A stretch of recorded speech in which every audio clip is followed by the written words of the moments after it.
आज वही हम लोग पहले ले रहे हैं क्योंकि अभी होमवर्क ज़्यादा नहीं है। तो जब जैसे जैसे होमवर्क बढ़ने लगेगा मैं अपनी जो भी आपको सीखने लायक बातें बताता रहूँगा। बट फिर भी एक छोटी सी चीज, पिछली क्लास में किस बारे में बात किया था मैंने पढ़ाने से पहले? किस बारे में बात किया था मैंने? एनीवन? क्या टिप दिया था मैंने पिछली बार? होमवर्क के बारे में, राइट? ऐसी एक पढ़ाई के बारे में भी एक बेसिक सी टिप है, राइट? सबसे पहले कौन सा सब्जेक्ट अटेम्प्ट करना चाहिए? उदय सिंह जी बहुत सावधान रहिएगा, ओके? या वेट कर लीजिए, है ना? नहीं तो मैं फिर ज्ञान की बातें दूंगा और आप कुछ लिखेंगे, मैं ब्लॉक कर दूंगा। आप टाइप करें ना, बेस्ट रहेगा। ओके, देखिए हमारा स्वभाव है, राइट? आप लोगों का ही नहीं, सबका है कि जो भी चीज हमको इजी लगे, राइट, जहाँ हमें मजा आए, जहाँ हम किसी चीज से इम्प्रेस हो जाए, राइट, हम लोग वो चीजें पहले करने की कोशिश करें। अब समझने की कोशिश करिए, टीचर्स खासकर जैसे जो हम टीचर्स हैं, राइट, उठा के हम लोग क्या 200 250 बच्चों की क्लासेस भी लिए हुए हैं एक जमाने में, अभी भी कभी कभी ले लेते हैं। तो 250 बच्चों को एंगेज करके रखने के लिए हम लोगों की जो स्किल्स है, राइट, वो बहुत ज्यादा है। तो हम बच्चों को क्या करते हैं, पूरी तरह से बांध के रखना हमें आता है, राइट? अब चूंकि हमें पूरी तरह से बांध के रखना आता है क्लासेस में, पहले तो मैं बहुत ज्यादा करता था ये काम।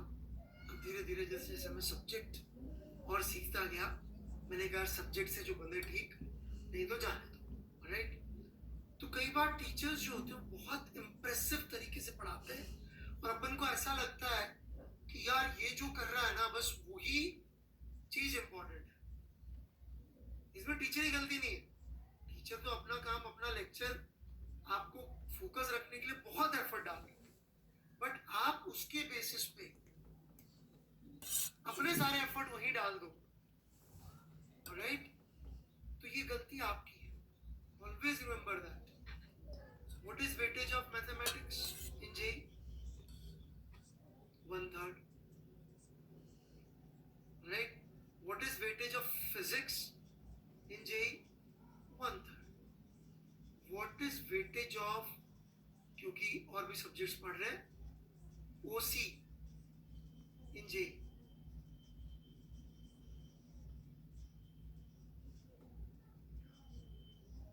1/9. 1/3 का 1/3. आईओसी 1/9. Physical chemistry 1/9.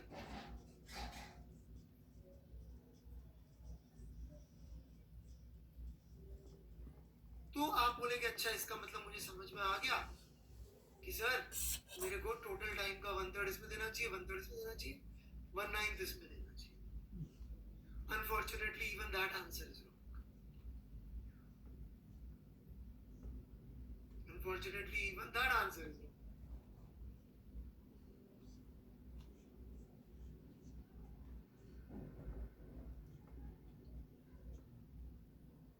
मेरी बात समझ में आई यहां तक?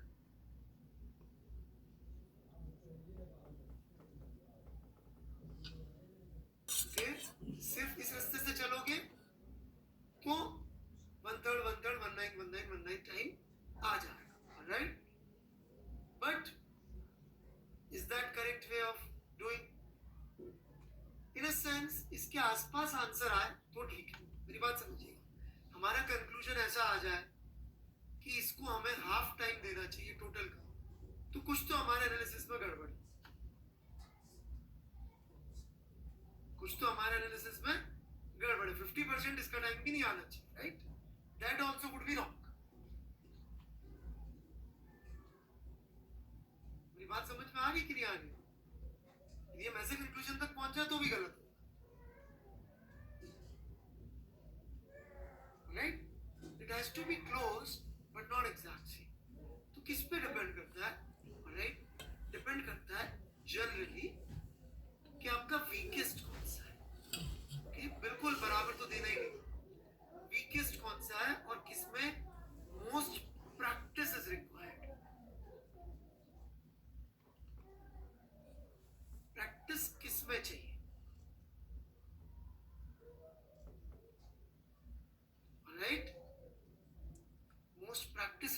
किस में चाहिए, ठीक है। और होता है डिपेंडिंग ऑन होमवर्क किस में अपन को ज्यादा मिल रहा है इस समय। तो as a rule of thumb, right, आज नहीं तो धीरे धीरे, इनफैक्ट आप लोगों के लिए तो आज से ये शुरू हो जाएगा story. Most time should be weakest हो चाहे स्ट्रॉन्ग, ओके। सबसे ज्यादा प्रैक्टिस रिक्वायर्ड तो इसी में। मृदुल बरनवाल जी, आप ऐसा करिए 10 मिनट के लिए आप चले जाइए, मैं कुछ अच्छी बातें करना चाह रहा हूँ।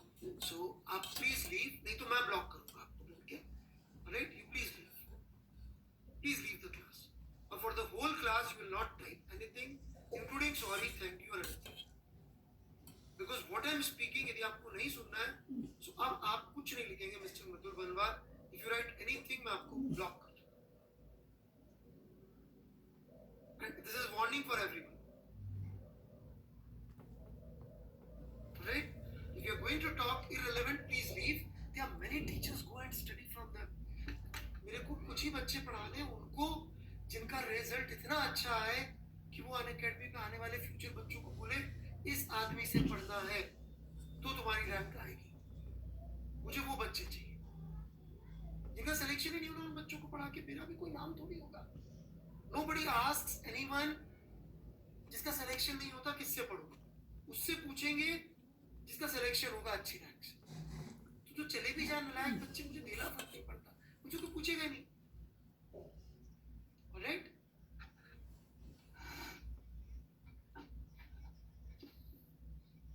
तो मुझे बिल्कुल पक्का है ना, नहीं सुनना है लीव। और तो सबसे ज्यादा प्रैक्टिस रिक्वायर्ड किस में होती है, मैथ्स में होती ही है, right. There is no way around that. So generally, it's as a rule of thumb, 40% to 50% of time goes to this subject. As a rule of thumb, 40% to 50% time goes to mathematics. मजे की बात नहीं कर रहा हूँ कमल कुमार, मजा आए चाहे ना आए, बात ये what do we need। फिर आप मजे पे जाएंगे तो हो सकता है आपको आईयूसी में बहुत मजा आने लग जाए, तो आप बोले मैं तो 50% बाद दूंगा। नो, नहीं, डिपेंडिंग ऑन। लेकिन मैथ्स में आप देखेंगे बच्चों तो होमवर्क रेगुलरली इतना मिलता है कि आपका 30 से 40% टाइम अभी और आगे जाके इससे ज्यादा टाइम भी मिल जाएगा,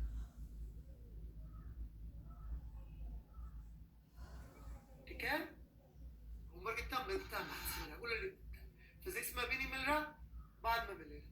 पीसी में अभी मिल रहा है, रेगुलरली नहीं मिलेगा बेटा पीसी में होमवर्क। अभी पीसी में होमवर्क ज्यादा मिल रहा है, and let's say you are giving homework ज्यादा मिल रहा है तो 20% time to this, no problem, क्योंकि भी होमवर्क ज्यादा मिल रहा है। बट अपन को चूंकि मजे आ रहे हैं, होमवर्क भी नहीं मिल रहा है और चीजें हो रही है, और अपन मान लीजिए एक पर्टिकुलर सब्जेक्ट में अपन, I am just taking an example, alright, नहीं तो उसी की जगह फिजिक्स का ले लेता हूं। फिजिक्स में लेट्स से आपको बहुत मजा आ रहा है लेकिन होमवर्क भी नहीं मिल रहा है, आप एक लेक्चर को 10-10 बार सुन रहे हैं और 50% टाइम इसमें दे रहे हैं, तो that is wrong. It is my job to impress you with my subject. जब होमवर्क मिलेगा तो आप इसमें टाइम दे दीजिए, around 50%। Correct time would be 30% का टाइम रहता है फिजिक्स में, जो बढ़ के कभी कभी 40% हो जाता है डिपेंडिंग ऑन होमवर्क। तो मैथ्स फिजिक्स के बीच में आपका 70% के आसपास टाइम चला जाता है, 70 से 80% एक अच्छे बच्चे का। मैं उन बच्चों की बात कर रहा हूँ जो जेई में अच्छी रैंक लाए हुए, ठीक है, तो उनका 70 से 80% टाइम मैथ्स और फिजिक्स में चला जाता है। बाकी 20% टाइम डिपेंडिंग ऑन केमिस्ट्री में क्या चल रहा है क्या नहीं चल रहा है उसके बेसिस पे चला जाता है। दूसरी चीज, ये बहुत ध्यान से सुनिएगा, बहुत ध्यान से सुनिएगा। जब बच्चों से सवाल नहीं होते तो वो क्या करते हैं और क्या करना चाहिए, एनीवन? क्या करते हैं और क्या करना चाहिए? उदय सिंह जी, आप कुछ नहीं लिखेंगे?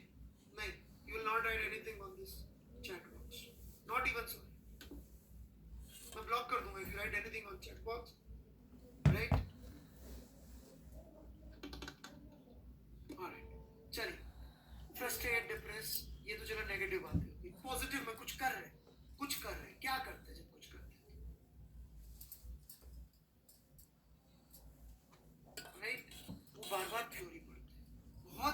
बच्चे करते हैं कि बार बार थ्योरी पढ़ते हैं।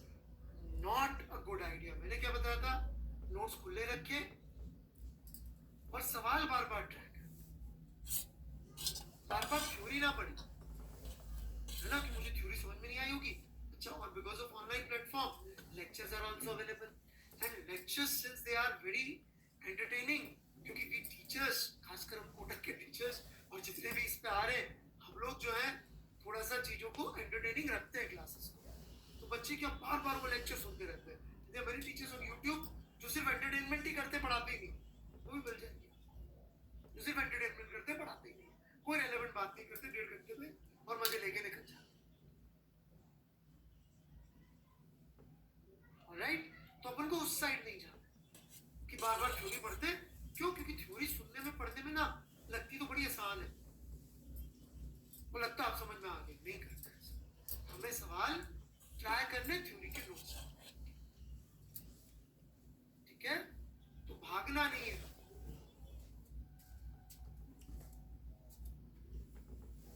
ठीक है, ट्राई करना है थ्योरी सामने। एक लास्ट तीसरी चीज, सब्जेक्ट मेरा नहीं है, परंतु मैंने तीनों सब्जेक्ट बहुत तमीज से तैयारी करके जेई में सेलेक्ट हुआ हूं मैं, not being that intelligent. Alright, हाँ, पीसी में भी रखिए ना थ्योरी सब। हार्ड लगती है तो एक बार लेक्चर दोबारा सुन सकते हैं, प्रैक्टिस कर सकते हैं क्वेश्चंस की बार बार, ठीक है। ये वाले तीनों सब्जेक्ट, खासकर ये दोनों सब्जेक्ट की तैयारी करने का वर्स्ट तरीका होगा इनके लेक्चर्स बार बार देखना, वर्स्ट तरीका होगा। उससे ज्यादा अच्छा क्या होगा, जो आपने नोट्स बनाए उनको शॉर्ट नोट्स बना लीजिए, उन नोट्स को शॉर्ट नोट्स बना लीजिए। जितना बार आप लिखेंगे उतना आपका दिमाग अच्छा होता चला जाएगा। नोट से शॉर्ट नोट्स बनाइए, एक बार लिखना 10 बार पढ़ने से ज्यादा effective. Short notes for these two subjects. मैं फिर से कह रहा हूं, कोई स्टैंडर्ड रूल नहीं है। मान लीजिए मैथ्स में होमवर्क ही नहीं मिला तो फिर 50% टाइम नहीं दे रहा है मैथ्स में, सेपरेट कॉपी, ठीक है।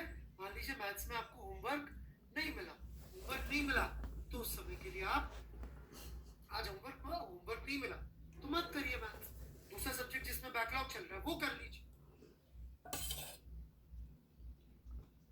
ठीक है। और कोई डाउट्स हो पढ़ाई को लेके तो आप मुझे कमेंट बॉक्स पे वो मैसेज पे लिखिएगा, मैं अगली क्लास में उसको कवर करने की कोशिश करूंगा। और कोई भी यहाँ फालतू के कमेंट करेगा तो मैं जवाब नहीं दूंगा। जो भी मैंने बोला, आई होप आप लिख रहे होंगे इन बातों को। ये जो पहले 15 मिनट जो मैंने बताया इनको जरूर लिखें, ऑलराइट। लिखते लिखते आपके पास एक बेसिक टिप्स बन जाएंगी जेई की तैयारी करने की। एवरेज टाइम ऑफ स्टडी के बारे में मैं नेक्स्ट क्लास में बात करूंगा। चलिए मैं इतना हिंट दे देता हूँ कि मैं जेई की तैयारी करते हुए कितने घंटे पढ़ता हूँ। Any guesses?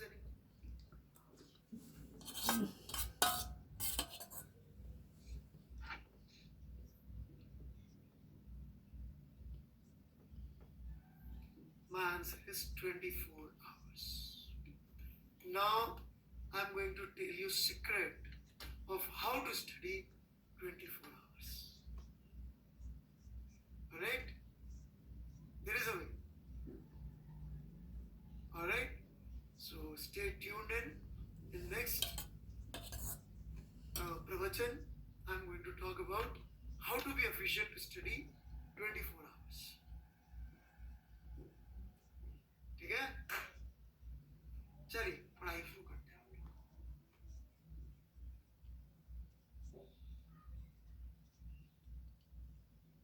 हाँ, सस्पेंस बरकरार रहना चाहिए। What is life about suspense?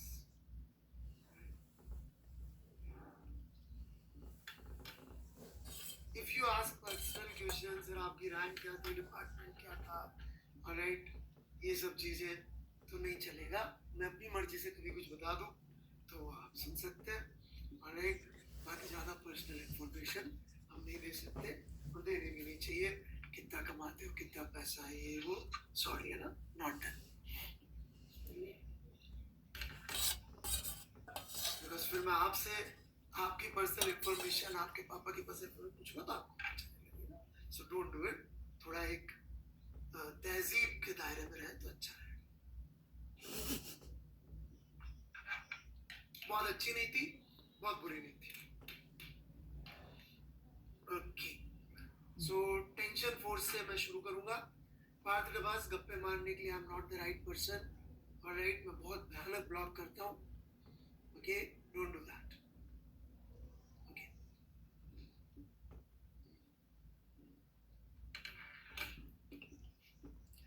Questions box खुला हुआ है. टेंशन से रिलेटेड डाउट मत पूछिएगा. टेंशन से रिलेटेड डाउट में ऑलराइट आज लेने वाला हूँ. शुरू से टेंशन पढ़ाऊंगा ऐसे. तो टेंशन से रिलेटेड चीजें मत पूछिएगा.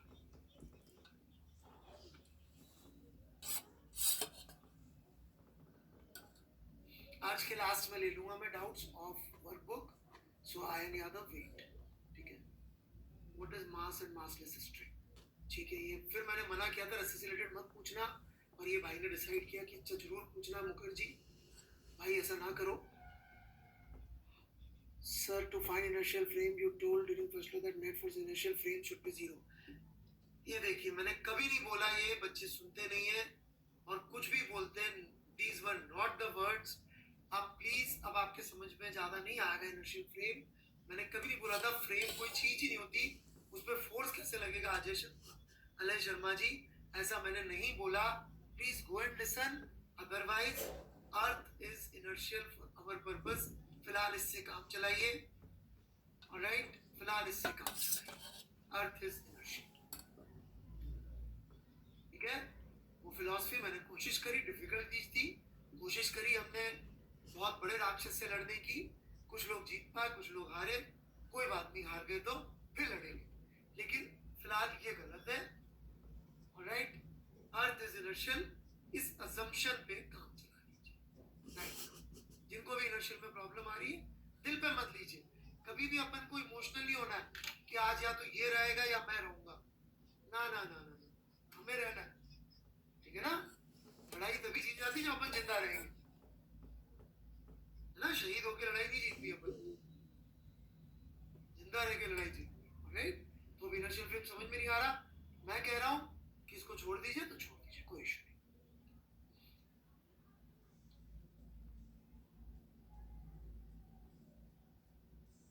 निहाल ये क्वेश्चन नेक्स्ट क्लास में पूछेगा.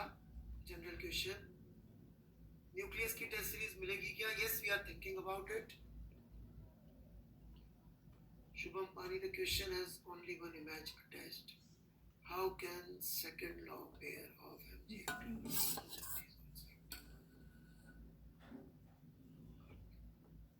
Shubham Pani ji, I don't think आप ज्यादा कुछ पकड़ पा रहे हैं जो मैं कह रहा हूँ. अनफॉर्चुनेटली आप हमारी बातों को जो है वो बहुत ज़्यादा, मैं आपके एक दो सवाल पहले भी देखा हूँ, इसका कोई मीनिंग ही नहीं है. प्लीज़ आप या तो लेक्चर दोबारा सुन लीजिए, नहीं तो अर्थ पे बैठ के न्यूटन सेकंड लॉ लगाइए. इससे ज़्यादा अब आपकी मदद करना संभव नहीं रहेगा. Cause of tension is electro. मैंने मना किया था, फिर भी टेंशन. नेट फोर्स इंडिपेंडेंट क्यों होता है. आप देखिए, एक सवाल का जवाब दीजिएगा. कितने बच्चों को लगता है इसने ये मेरे लेक्चर सुने हैं. How many of you think this guy has listened to all my lectures. Please answer. Let's take a. क्योंकि और कितने भी डाउट हो जाए, ये डाउट ही नहीं रह सकते. भाई निश्चल राज, आप भी सच बता दो यहाँ पे checking. Have you heard my all the lectures. Second या थर्ड लेक्चर बहुत डिटेल में समझा.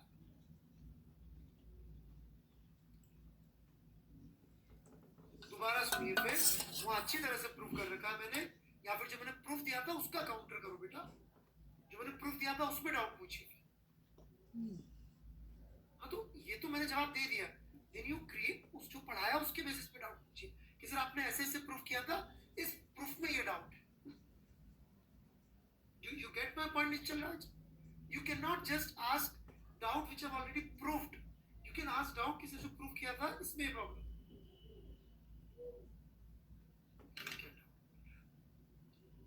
फोर्स इंडिपेंडेंट ऑफ फ्रेम बारे में अक्सर में लिखा है, अक्षर में, बड़े बड़े अक्षर में लिखा है.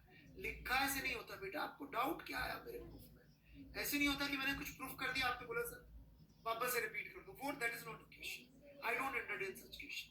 आप मेरे लॉजिक पे डाउट पूछिए, मैं जवाब दूं कि सर आपने ये लॉजिकली स्टेप्स ली थी, आपने बोला था फोर्स यहाँ से आता है, मुझे इस पे डाउट है, मैं जवाब दूं। लेकिन आप जो मैंने प्रूव किया उसी को दोबारा पूछ लेंगे कि सर ये समझ में नहीं आया, that is not, I can not help you, you find some other teacher, sorry mister, clear नहीं हुआ, find teacher who can explain this, otherwise you go back to the lecture and find this step जहां मैंने बोला कि ये मैंने किया और वो आपको समझ में नहीं आया स्टेप, वो स्टेप मार्क करके फिर से पूछिए, कमेंट्स में पूछिए, मैं जवाब दूंगा। लेकिन आप पूरा का पूरा लेक्चर रिपीट करने को कहेंगे, वो नहीं हो पाएगा लेक्चर में, सॉरी।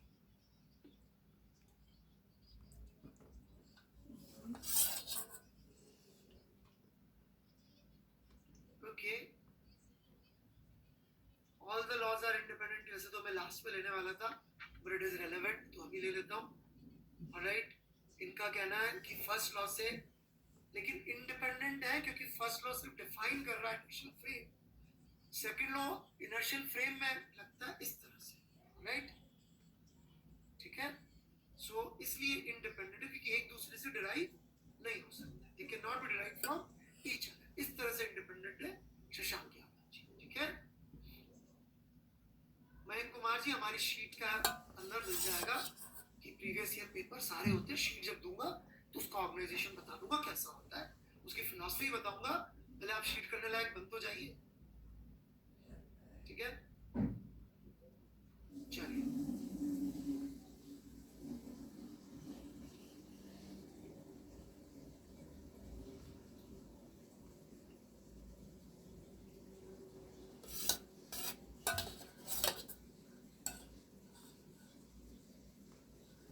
इसमें क्या डाउट है आपको, जब दो अलग अलग बॉडी पे लग रहे हैं तो how can you add them. Newton second law कितनी बॉडी पे लगाते हैं शाकिब जी, न्यूटन सेकंड लॉ कितनी बॉडी पे लगाते हैं, दो बॉडी पे लगाते हैं Newton second law. Newton second law में F इक्वल टू ma में यू नीड टू बॉडीज, ये हम दो बॉडी का लिखते हैं। शानदार बच्चे जी, वाह वाह वाह, सुन भी नहीं रहे। So if it is on one body, how will it cancel if it is acting on the other body? जिनको लग रहा है मैं उनको इग्नोर कर रहा हूँ जानबूझ के, maybe I am biased towards you, so आपकी चॉइस है, आप जो करना चाहेंगे। हालांकि टीचर जैसे आपके पेरेंट्स कभी भी दो बच्चों के बीच में बायस नहीं हो सकते, एक टीचर कभी भी अपने दो स्टूडेंट्स के बीच में बायस नहीं हो सकता, विश्वास करिए, मेरे लिए आप मेरे बच्चे जैसे, right, I am not biasing. फिर भी आपको लगता है, you are free to change your parents, no sorry teacher.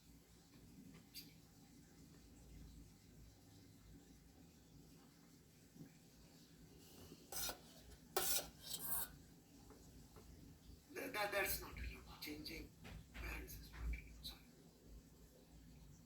Changing teachers is allowed. So please go ahead. But I'm not biased. Believe me, कभी भी नहीं. Okay, never.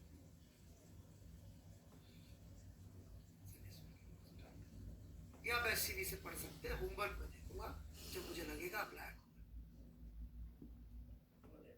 अब देखिए बच्चा ध्यान ही नहीं दे रहा है, right. I'm not joking. I missed. I was comparing parents and teacher, Mr. Max Planck. I did not joke.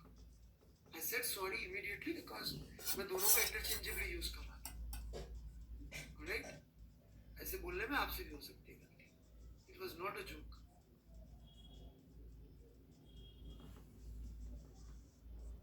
मैं गलत बोल रहा हूँ. बेटा न्यूटन सेकंड लॉ है, ये नेट फोर्स है, ये ma है, ये न्यूटन का लॉ है, आप नहीं बना रहे, ठीक है ना। आपको लग रहा है आदित्य राज कि आप न्यूटन सेकंड बना लेंगे, नहीं बना पाएंगे।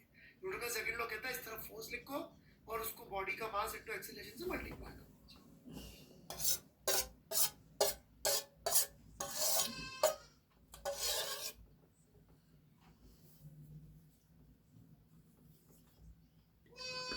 Yes, Mr. Dabas, when you are good enough to understand me, I'll be able to give homework. अभी मुझे नहीं लगता आप लोग होमवर्क करने लायक हैं, आप और गलतियां करेंगे।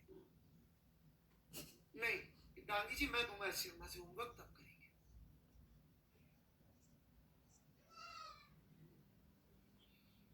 शशांक पांडे जी मैंने बता दिया, शायद समझ में आ गया होगा। फिर भी डाउट है तो बोलिए, मैं वेट कर रहा हूँ, जल्दी थोड़ा फास्ट करना पड़ेगा।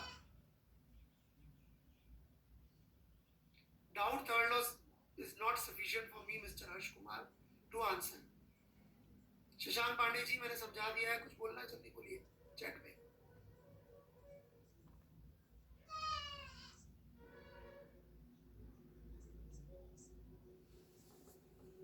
ओके चलिए, नहीं बोल रहा। जिज्ञासु चौधरी जी, मेरी पढ़ाई करने के लिए दिस प्लेटफॉर्म क्वेश्चंस का अच्छा नहीं, सबका टाइम खराब होता है। सबसे मेरी रिक्वेस्ट है, यदि आपको मेरी पढ़ाई करनी है तो मुझे कमेंट्स में भेजिए, बड़ा अच्छा लगता है आपको अच्छे कमेंट सुन के। हेडवेट दे दीजिए, वो अच्छा लगता है। ऑलराइट, यहाँ पर प्लीज अपन पढ़ाई करें तो बेहतर रहेगा। But thank you very much for your appreciation बेटा। Alright, but this is not the right place. हाँ जी अली सागर जी, हम कोशिश कर रहे हैं आप लोगों के लिए टेस्ट सीरीज शुरू करने की। ओके यार, ये ऐसे क्यों भेजते हो भाई, अपनी गर्दन टेढ़ी करनी पड़ी। ऐसा unit for measuring the force is called a newton, approximately force need to hold. इसमें क्या डाउट है? Sir derived experimental not relevant, अगर कोई पीएचडी नहीं करती है इस पे, हम सिर्फ इतना कर रहे हैं कि हमारे को अर्थ इनर्शियल फ्रेम नहीं है। Workbook can be solved in sheet copy, ठीक है, न्यूक्लियस मटेरियल की कॉपी में सॉल्व कर सकते हैं।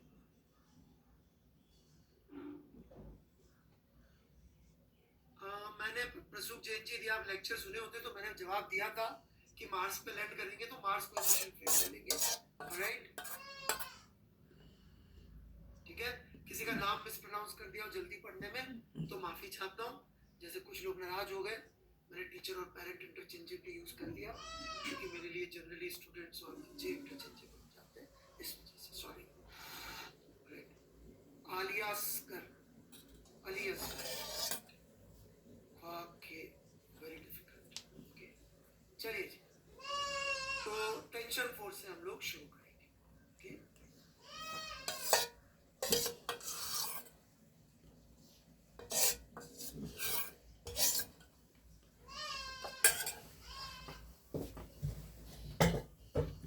So what is tension force? Okay, देखिए कोई रस्सी, alright,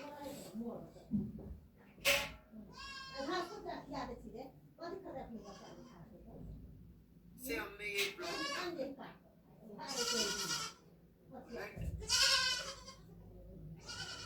अरे नहीं सॉरी, नहीं हो पाएगा बेटा। आपने पिछली क्लास में जो मेरे बारे में लिखा, मैं यहाँ समझा रहा हूँ अच्छी बात की पढ़ाई कैसे करनी चाहिए।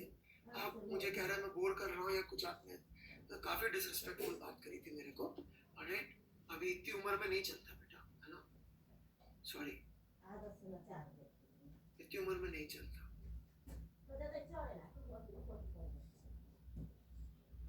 आप ज्यादा करेंगे मैं ब्लॉक कर दूंगा, कोई मतलब नहीं है। Please stay away from me, alright, at least for a week you stay away. अरे ये उदय सिंह करके बच्चे, इसने पिछली क्लास में मेरे को कुछ भी लिख दिया।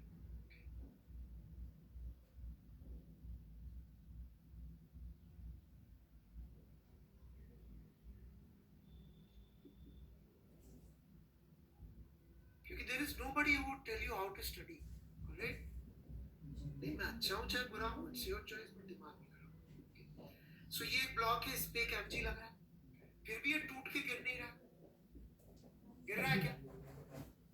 ये देखा मैंने जीवन में, ऐसा नहीं गिर रहा। तो क्यों नहीं गिर रहा होगा?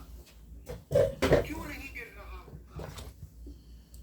राइट, ये इसलिए नहीं गिर रहा होगा मेरे भाई, बिकॉज इसको किसी फोर्स ने ऊपर की तरफ रोक के रखा। वो फोर्स जो रस्सियों में होता है, उस फोर्स को हम कहते हैं टेंशन फोर्स। जो रस्सियों में पाया जाता है, रोप्स में पाया जाता है, उस फोर्स को हम कहते हैं टेंशन फोर्स। इसका ओरिजिन क्या है? ऑब्वियसली इलेक्ट्रोमैग्नेटिक, मैं पहले कह चुका हूँ। अल्टीमेटली ये जो मॉलिक्यूलर बॉन्ड्स बने हुए होंगे उनसे आए, अल्टीमेटली जो है मॉलिक्यूलर बॉन्ड्स बने होंगे उनसे आए। इलेक्ट्रोमैग्नेटिक इसका नेचर है।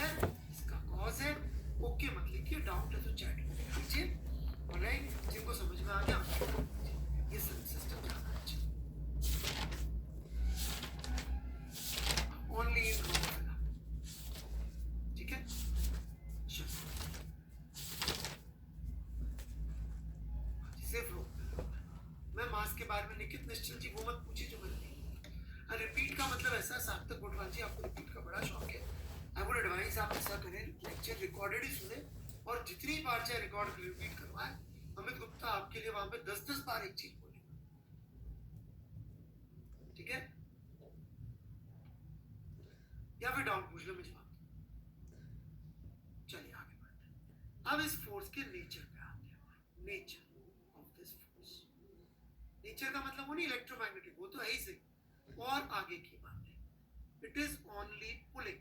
क्या करता है ये? सिर्फ पुलिंग करता है। पुलिंग, रस्सी से आप पुश नहीं कर सकते। जैसे कि इधर देखिए, ये एक वायर मैंने रखा हुआ है, ऑलराइट,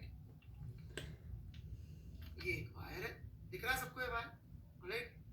ये मेरा दूसरा हाथ है, कहाँ गया? ऑलरेडी मेरा दूसरा हाथ है, ऑलराइट। मैं दूसरे हाथ को इस वायर के थ्रू पुश नहीं कर सकता। कर सकता हूं क्या? नहीं। पुल पुल कर सकता, पुल कर सकता, पुश नहीं कर सकता। जैसे normal contact force, normal contact force से मैं इस हाथ को पुल नहीं कर सकता। मेरे लेफ्ट हैंड को जिसमें घड़ी है, इसको मैं पुल नहीं कर सकता, पुश कर सकता। तो ये फोर्स सिर्फ पुल करता है। कोई डाउट हो तो पूछ लीजिए। मैंने बोला ओनली पुल, तो यथार्थ डांगी लिख रहा ओनली पुश। जय हो यथार्थ डांगी आपकी।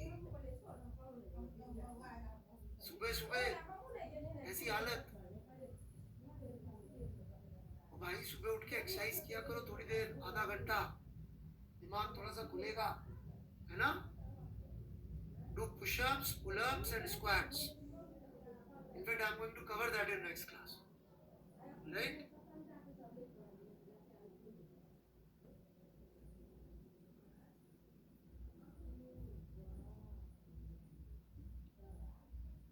दांगी जी, पुल पुश कहाँ से आ गया यार? वो बच्चे जल्दी बोल, समझ में आया कि नहीं आया? यथार्थ डांगी बेटा, I am waiting for you. Push क्यों लिख रहा है बच्चे? अच्छा, नॉर्मल का लिखिए, क्योंकि जो बच्चे थोड़ी ढंग की बात करते हैं समझ में आता है, राइट? ठीक है, ठीक है, ठीक है। ओके, तो टेंशन फोर्स क्या करता है बच्चों? सिर्फ पुल करता है, ओके? कोई नहीं, सिर्फ पुल करता है, ऑलराइट। तो आप देख सकते हैं इस ब्लॉक को ये क्या कर रहा है? पुल कर रहा है, पुश नहीं कर सकता, ठीक है? Rishikesh sir, electromagnetic forces string में रिपल्सिव है या अट्रैक्टिव? इलेक्ट्रोमैग्नेटिक फोर्स कैसे टेंशन फोर्स बना, इसकी डिटेल में जाएंगे, फाट लग जाएगी, ओके? उस तरफ ना जाए तो बेहतर रहेगा।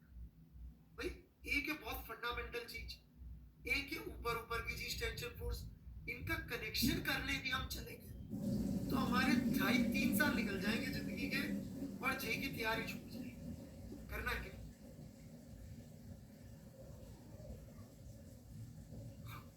राइट? तो हर भाई कुछ बेसिक पता कर लिया, कुछ उस लेवल का पता कर लिया जिससे कि अपन सवाल सॉल्व कर सके।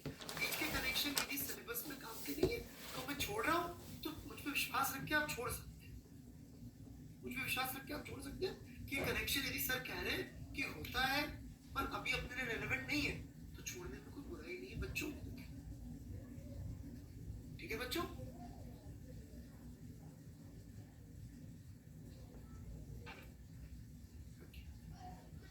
एक बच्चे का डाउट रिलेवेंट है,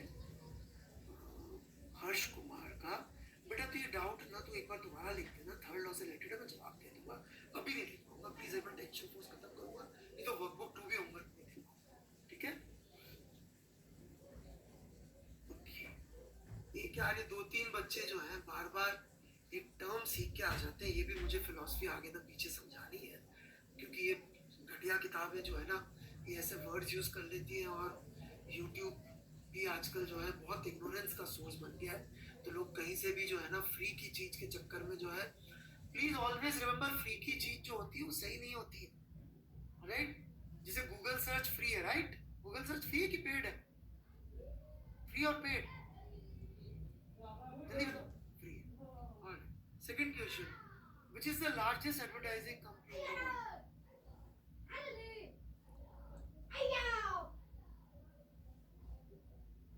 Google.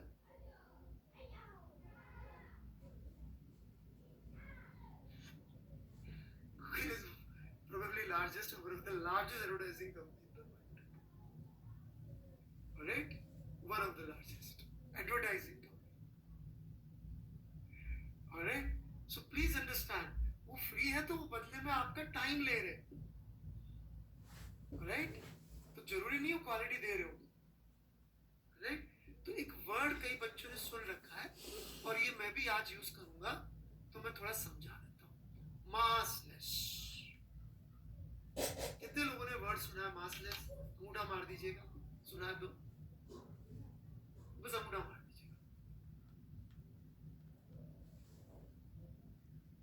हाँ, आपने डाउट पूछा था, मेरे को जो जो रेलेवेंट लगेगा वो ले लो.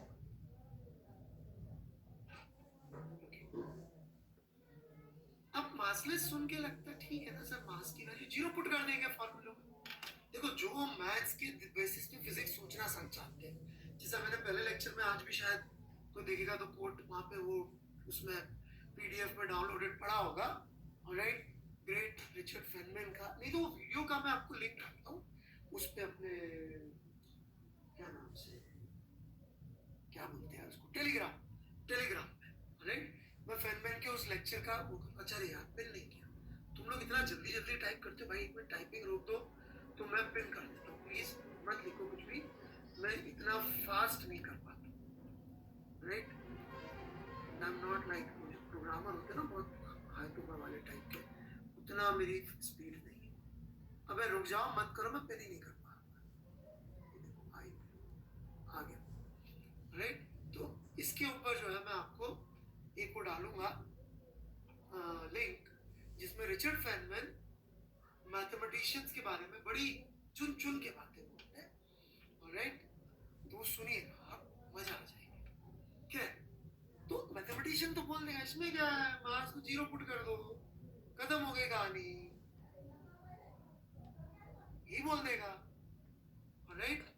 नहीं बेटा, फिजिकल वर्ल्ड में, क्लासिकल फिजिक्स में, अच्छा जब लोग बोलेंगे सर क्लासिकल फिजिक्स क्या होती है, किसी को अंतर जानना हो क्लासिकल फिजिक्स और नॉन क्लासिकल फिजिक्स में, तो क्या करेंगे?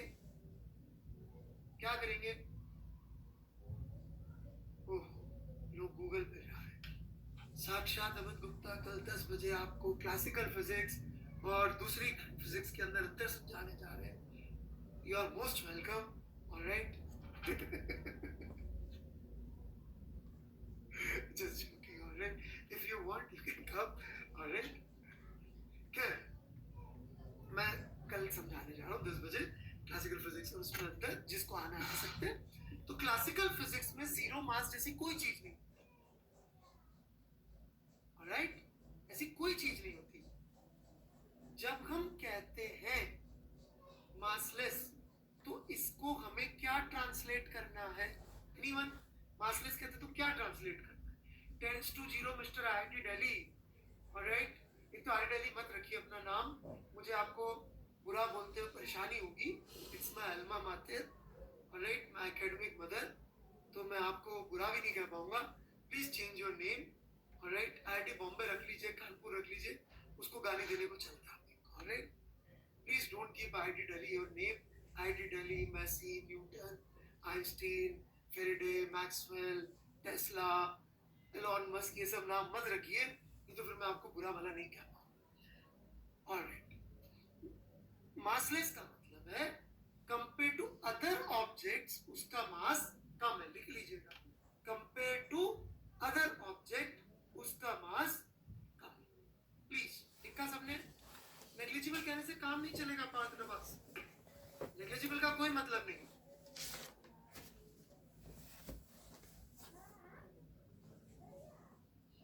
Okay, compare to other objects उसका मास कम है. जैसे मैं क्या कह रहा हूं, मेरी बात सुनिएगा. इस स्ट्रिंग का मास, लेट्स से इस स्ट्रिंग का mass is 100 kilo. Is it negligible? Is it negligible?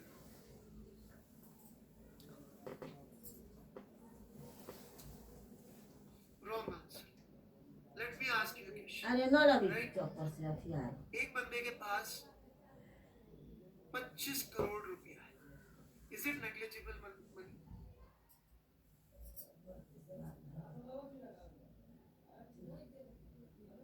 Wrong answer.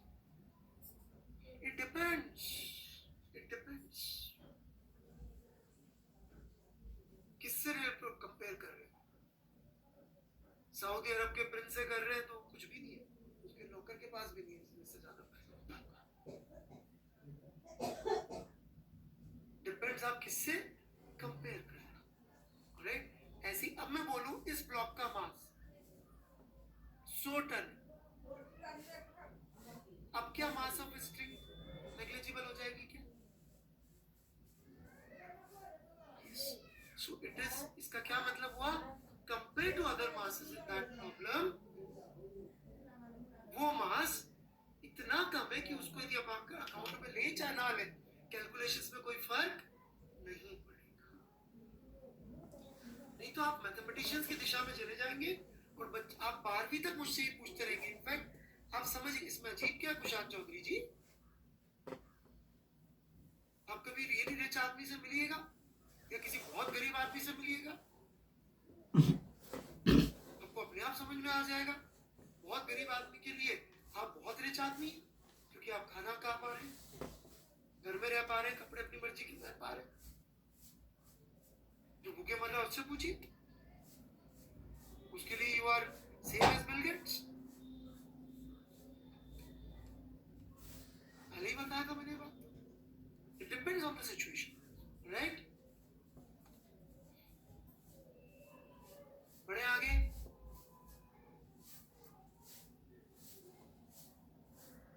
चलिए तो मासलेस वर्ड का मतलब अब समझ में आ गया सबको?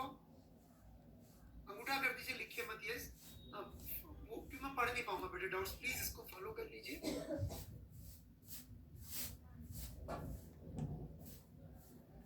ओके. थैंक यू बेटा. वैभव कुमार जैन, मैं काइनेमेटिक्स पढ़ा रहा हूँ क्या इस समय? मैं बहुत जोर का ब्लॉक करता हूँ. मैं सही बता रहा हूँ. जोर का ब्लॉक मतलब हर क्लास में ब्लॉक करूंगा बार बार.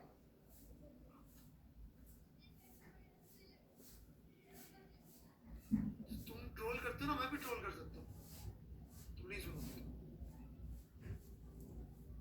और बाकी टीचर्स भी बोल दूंगा ढूंढ के कि इसको ब्लॉक कर दे.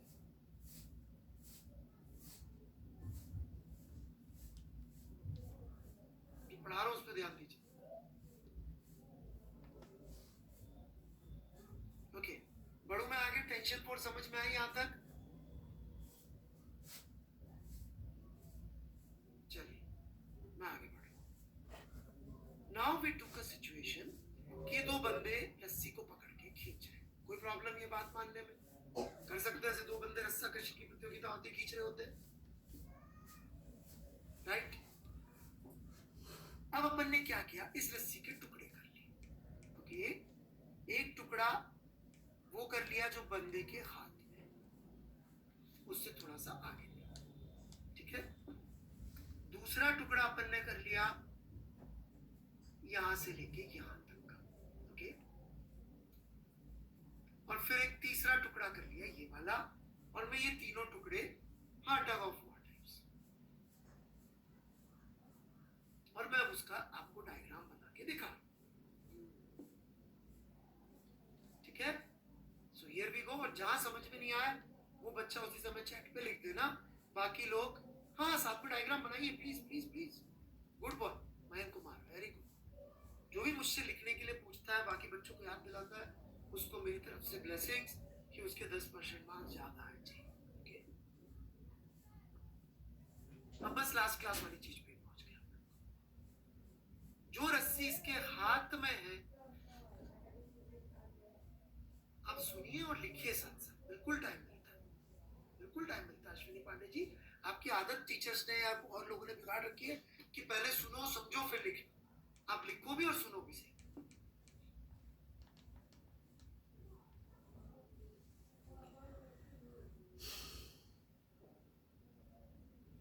यहां तक समझ में आया क्या कि इसको जो बगल वाली रस्सी है, बगल वाली रस्सी जो है इस रस्सी को T1 फोर्स से खींच रही होगी.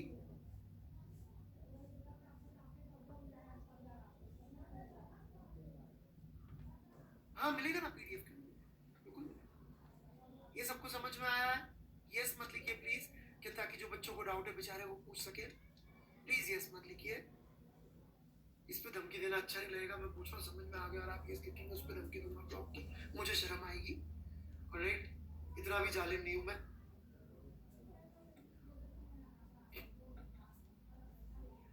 सर वो आदमी फोर्स लगा रहा है, रस्सी जो उसके हाथ में बेटा वो उसके साथ ही मारती है।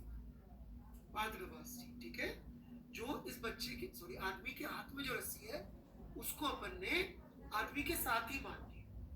आदमी और हाथ में क्या रस्सी और उसके हाथ में क्या इंटरेक्शन है बाद में।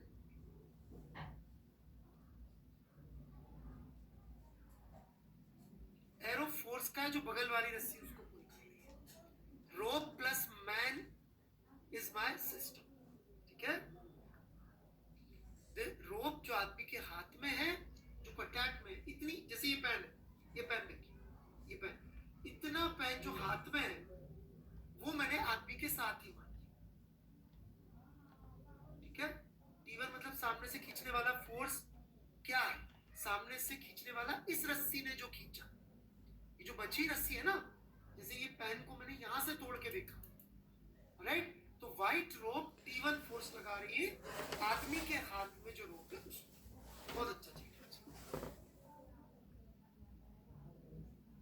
नवाजी आपने पिछले लेक्चर अटेंड नहीं किए, now it is relevant, irrelevant बात कर रहे हैं आप, प्लीज पिछले लेक्चर अटेंड करिए। आपको थर्ड लॉ के बारे में कुछ नहीं पता है, प्लीज दोबारा सुनिए पिछले लेक्चर्स।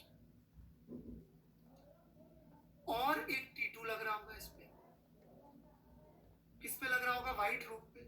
कौन लगा रहा होगा T2 व्हाइट रोप पे, लिख सकते हैं आप, कौन लगा रहा होगा, ये हाथ वाली रोप, हाथ वाली रोप, ऑरेंज रोप, बिल्कुल सही, बहुत बड़ी ऑरेंज रोप लगा रही होगी। इन दोनों को कौन से लॉ से रिलेट करेंगे हम, कौन से लॉ ऑफ न्यूटन से रिलेट करेंगे हम, थर्ड लॉ से। तो bye third law T1 will be equal to T2 by which law, by third। okay, कोई डाउट है तो पूछ लीजिए, राइट।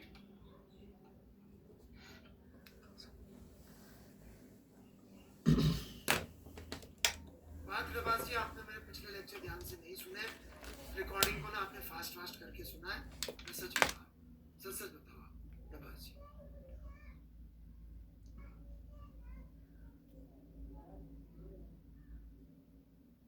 विभो श्रीवास्तव में जो भी ना पढ़ाऊं ना वो आपको पूछना होता है, बैलेंस फोर्स।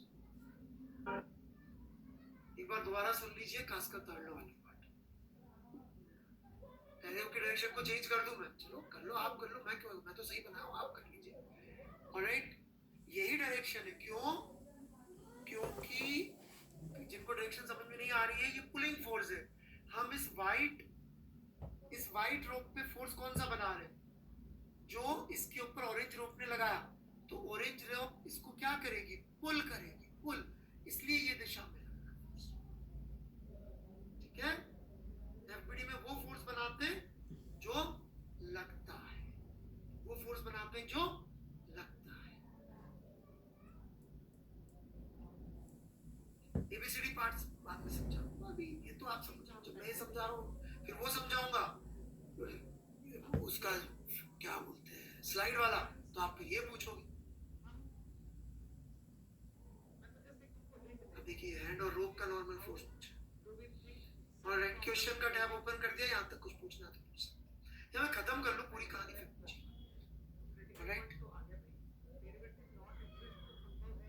रोप तोड़े बिना आपको समझ में नहीं आएगा कि इसके बीच में फोर्स क्या है, क्योंकि जो टेंशन का फोर्स होता है वो एक्चुअली रोप के अंदर ही लगता है, रोप के मॉलिक्यूल्स ही एक दूसरे पे लगाते हैं बच्चे, राइट। किसने पूछा था सवाल, नाम लेके पूछा, आदित्य राज, राइट। क्योंकि वो मॉलिक्यूल्स ही एक दूसरे पे लगा रहे, तो रोप के पार्ट से एक दूसरे पे लगा रहे, जो रोप के पार्ट से एक दूसरे पे लगा रहे, तो हमें रोप को तोड़ के ही सोचना पड़ेगा ना बेटे।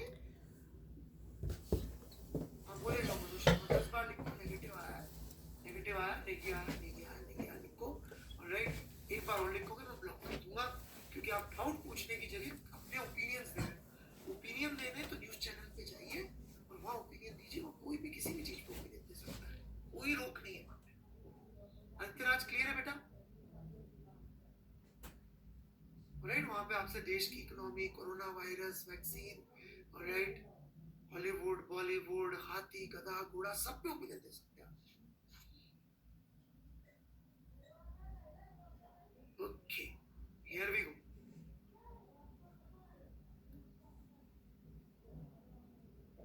जिस तरह से कहानी इधर चल रही है, ठीक वैसी ही कहानी इस हाथ में भी चल रही होगी, राइट कि नहीं चल रही होगी?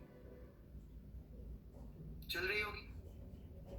डाउट पूछेगा तो जवाब दूंगा। हाँ ऋतिक कुमार, तू रट के बैठा रहना जिंदगी भर, ये तू रट के बैठा रहना ये चीज। पिछली क्लास में तो एग्जैक्टली ये बोल रहा था, रट्टा मार और मस्त रह जिंदगी। पिछली क्लास में भी एग्जैक्टली ये बोल रहा था। ये T3 T4 भी इक्वल होंगे। क्यों इक्वल होंगे T3 T4? क्या रिलेशन इनके बीच में? Why they must be equal? ऐसे क्यों बनाया मैंने? सारे आंसर वही है। कुल T3 फोर्स किसने लगाया व्हाइट रोप पे? व्हाइट रोप पे लग रहा है, किसने लगाया ये फोर्स? इस वाली ऑरेंज, राइट, इस वाली। इसको ऑरेंज की जगह रेड कर दो यार, राइट। तो किस रोप ने लगाया? रेड रोप।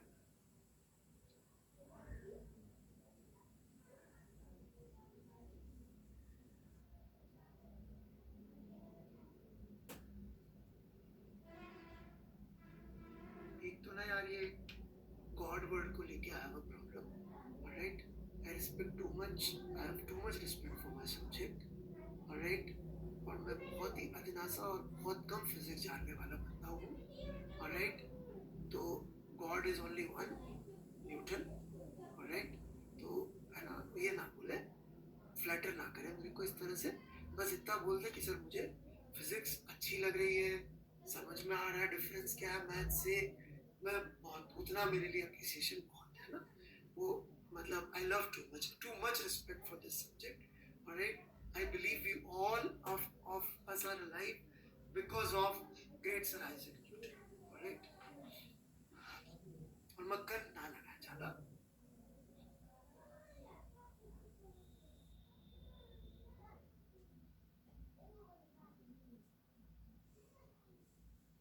बड़े आगे ना, इसके बारे में बात करते हैं। करें? T2 minus T3 would be equal to mass of white rope, right, into acceleration of white. क्या लिख दिया मैंने? ये सेकेंड लॉ लिख दिया भाई। अब जनरली मैं बहुत सारे सवालों में ये रोप दे देते हैं मासलेस,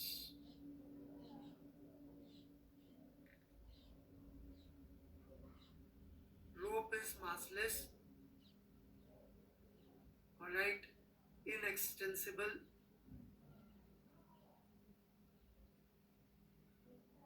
alright, unbreakable,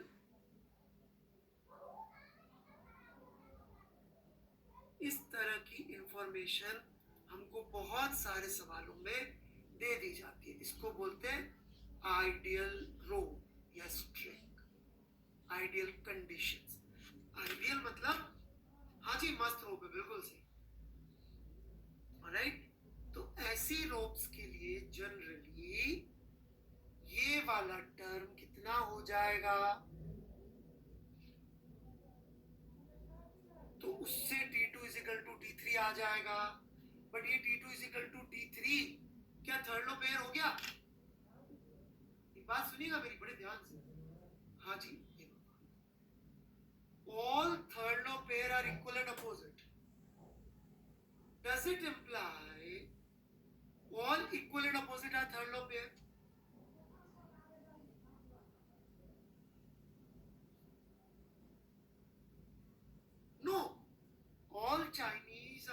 beings. ये कोरोना वायरस के पहले का सेंटेंस है मेरा. Alright? They are human beings. Does that mean all human beings are Chinese? God save us. No, we don't. Most of us, I don't think, eat bats and all those crazy things.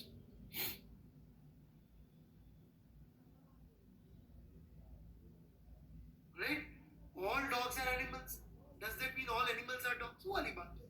तो all third law pair are equal and opposite. यहाँ पे ये equal and opposite आ जाएंगे, zero put करूंगा.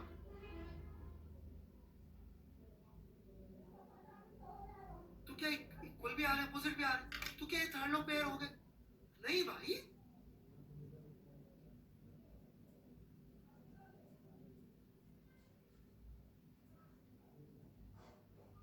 Got it, everyone?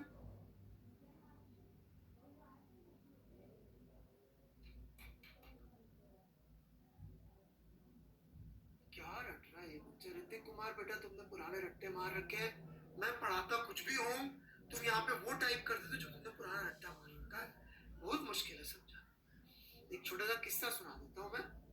Alright. बनवाल जी, मैं तो भूल गया आपसे क्यों गुस्सा था. अब आपने सॉरी मांग के मेरे को मजबूर कर रहे याद दिलाने के लिए कि मैं गुस्सा क्यों हुआ था आपसे.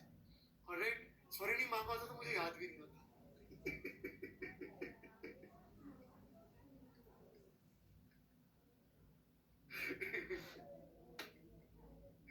चले, मैं कोशिश भी नहीं कर रहा याद रखने की. दिमाग में वैसी जगह कम है. ऑलराइट. MWAW क्या? मास ऑफ वाइट रो. अरे W is for white सुनते नहीं है यार. कैसे लोग हैं? वाइट. राइट. वाइट.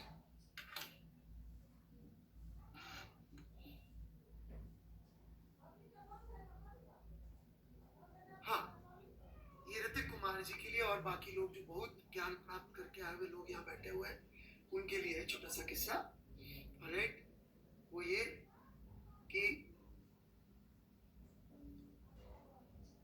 जर्मनी में एक म्यूजिक स्कूल है.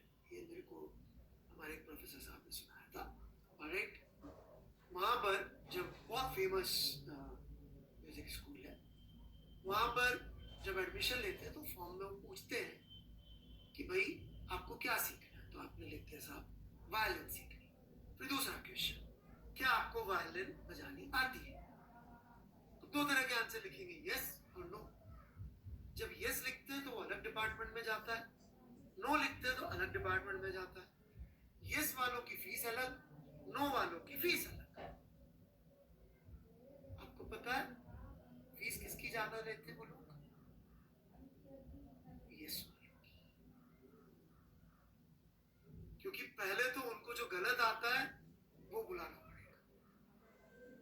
मुझे 11th के बच्चों को पढ़ाना इसलिए अच्छा लगता है सबसे ज्यादा, क्योंकि इनको गलत कम आता है तो यहाँ मेहनत कम लगती. मैं पहली बार से बहुत सीधे लॉजिकली तो रिजिड बॉडी से कनेक्ट कर सकता.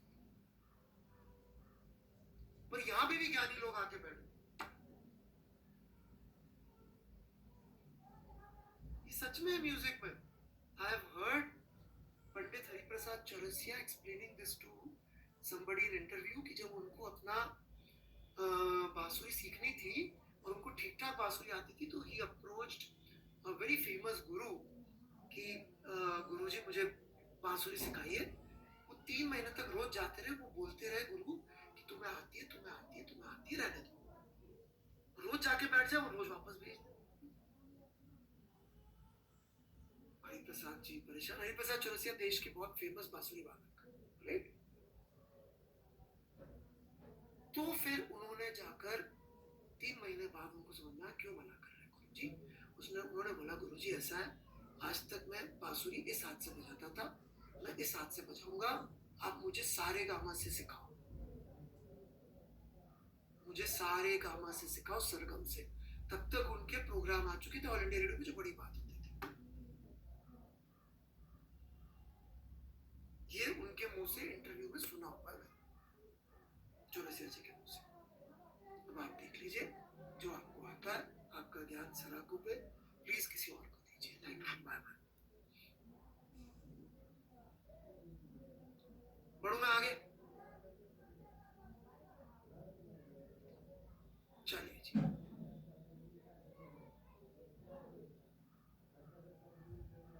आप रट्टा क्यों मारना चाहते हैं Rajveer Singh ji?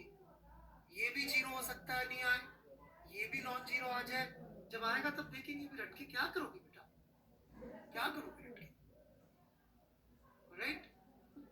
Rope is massless, inextensible, unbreakable. जिनको राइटिंग नहीं समझ में आ रही है, rope is massless, inextensible, unbreakable. हाँ, मासलेस होगी तो एमडब्ल्यू जीरो होगा, तो T2 T3 हो जाएगा। रट के क्या करना अपन को? इनएक्सटेंसिबल मतलब उसकी लेंथ चेंज नहीं हो सकती, लेंथ चेंज नहीं हो सकती। यश गौतम जी, इनएक्सटेंसिबल का मतलब लेंथ चेंज नहीं हो सकती। वेरी वेरी इंपॉर्टेंट, बाद में जरूरत पड़ेगी इसकी।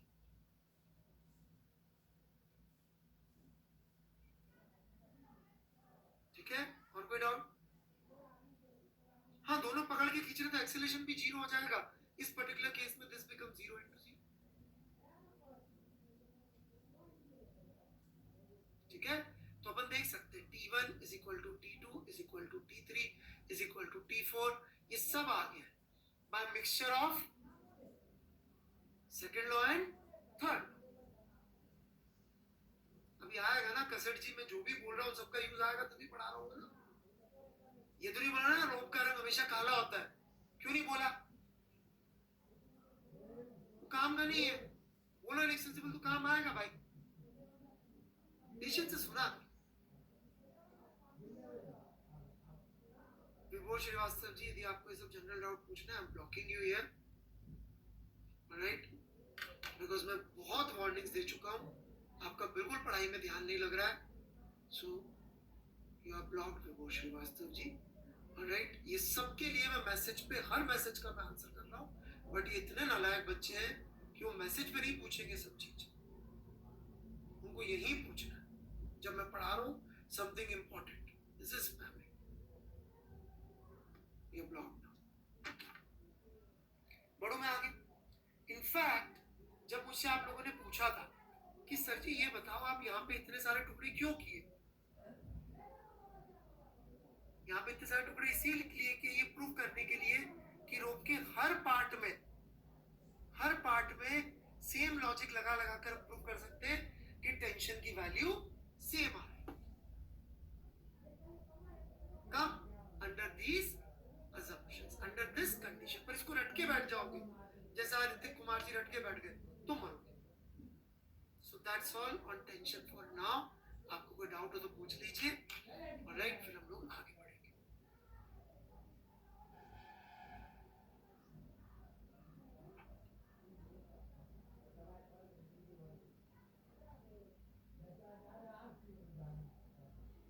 ठीक है, ये लिख लीजिए स्लाइड का। जब तक सिर्फ इक्वल एंड अपोजिट से थर्ड लॉ पे आइडेंटिफाई नहीं हो सकता, वी कैन नॉट। ये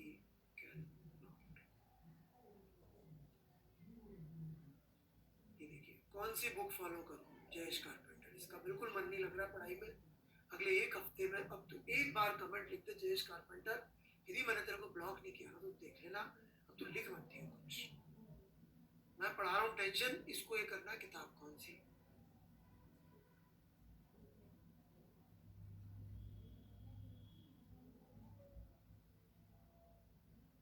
Pradyumna Tiwari, we don't need this right now, sorry sir. अगर कोई मासलेस है तो उस पर एमजी फोर्स लगेगा। आई हैव आंसर्ड, मासलेस कुछ होता ही नहीं है, सो आई डोंट नो आप क्या पूछना चाहते हैं। Okay, previous slide. I am so sorry, sorry बेटा, सॉरी। अगर हम एक बुक को ऊपर से फ्री करें तो बुक को एयर में ही रहना चाहिए थर्ड लॉ से। हर्ष कुमार जी, इसका वर्किंग दिखाइए जो आप लिख रहे हैं, ऑलराइट? ये एफडी बना के F is equal to M लगा के जितने न्यूटन लॉ सीखे ना सब लगा के दिखाइए हवा में क्यों रहना चाहिए। ठीक है, हर्ष कुमार जी करके दिखाइए, फिर बात करते हैं। ठीक है हर्ष कुमार, अपना अटेम्प्ट लिख के कागज पे फोटो खींच के डालिए इसके।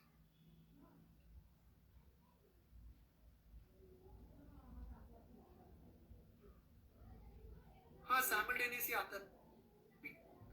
ये पिकाचू क्या होता है? I am not going to answer if you are going to keep names like this, okay? Sorry. Kamal Kumar, is acceleration is zero in the rope? Acceleration rope में zero नहीं है, rope का zero है, right? rope का zero।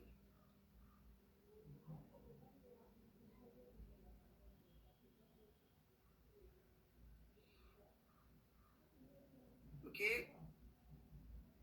Newton's law से इसको आप proof कर सकते हैं कि ये जीरो क्यों आता है, बिकॉज जमीन का नॉर्मल जीरो आ जाता है, और नॉर्मल जीरो आ जाता है तो हमको एक्चुअली वेट फील नहीं होता है, हमें नॉर्मल फील होता है। जैसे आप लेटे हुए आराम से तो आपको इतनी तकलीफ नहीं होती, खड़े होते तो तकलीफ ज्यादा होती है। क्यों? क्योंकि आपका नॉर्मल कॉन्टैक्ट फोर्स अब सिर्फ पैरों के इलाके पे लग रहा होता है। जब आप लेटे होते हैं तो आपके ऊपर का नॉर्मल कॉन्टैक्ट फोर्स पूरी बॉडी पे डिस्ट्रीब्यूट हो जाता है, तो इतनी थकान नहीं होती। इसमें नॉर्मल कॉन्टैक्ट फोर्स से पैरों को झेलना पड़ता है। तो मुद्दा नॉर्मल कॉन्टैक्ट फोर्स का है, तो उसके अंदर जब आप एलिवेटर में है तो प्रूव हो जाता है। आप वहां देखिएगा जो मैंने सॉल्व किया था इक्वेशन, यदि मुझे सही याद है तो n minus M G is equal to M A थी। फ्री फॉल कर रहा है तो a becomes minus G, a को माइनस जी पुट करेंगे नॉर्मल जीरो, नॉर्मल जीरो तो हमें क्या लगेगा कि we are not experiencing any normal contact, और नॉर्मल कॉन्टैक्ट को ही हम अपना वेट समझते हैं। ठीक है, T2 माइनस T3 भी लिख सकते हैं, बिल्कुल लिख सकते हैं, जो लिखना है लिखिए आप, राइट। एक्सेलरेशन की डायरेक्शन के ऊपर बने, so these results are possible under these assumptions। भाई साहब इतने प्रोनाउन तो जिंदगी में नहीं देखे मैंने। सर व्हाइट रोप में हमें सेकंड लॉ लगाया तो T2 माइनस T3, हाँ उल्टा लिख सकते हैं। ओके सर थर्ड लॉ का आइडेंटिफिकेशन करेंगे, करेंगे करेंगे बिल्कुल करेंगे, हाँ लिख सकते हैं भाई T3 माइनस ये rope is ideal rope only, yes अभी तो आइडियल ही रोप। सर अगर कोई बॉडी मासलेस है तो उस पर mg फोर्स लगेगा, मासलेस होगी तो नहीं लगेगा या नेग्लिजिबल होगा। सेकंड लॉ के लिए क्या Pushkar Singh, yes second law लगाया अपन ने। ऋचा तिवारी सर हर केस में टेंशन सेम होगा रोप में, हाँ रट्टा मार ले बेटा, रट्टा मार ले, रटने से क्या होगा ना दिमाग पे लोड कम आएगा और जेई की तैयारी में तकलीफ कम होगी, सिर्फ जेई का एग्जाम देने में तकलीफ होगी, वो तो अभी थोड़ी तो 2 साल बाद तकलीफ, रट्टा मार ले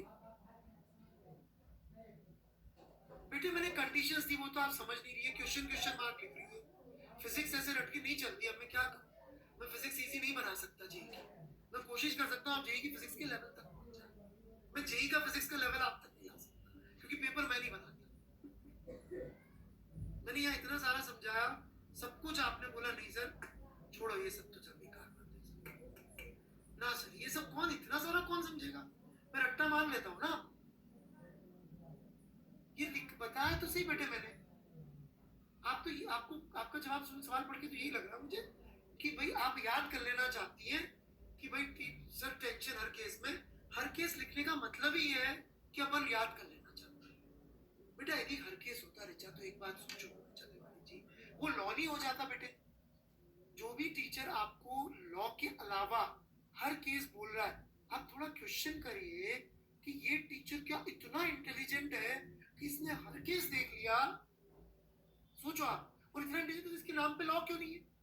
have you ever heard of Amit Gupta's law? Why there are no Amit Gupta's law?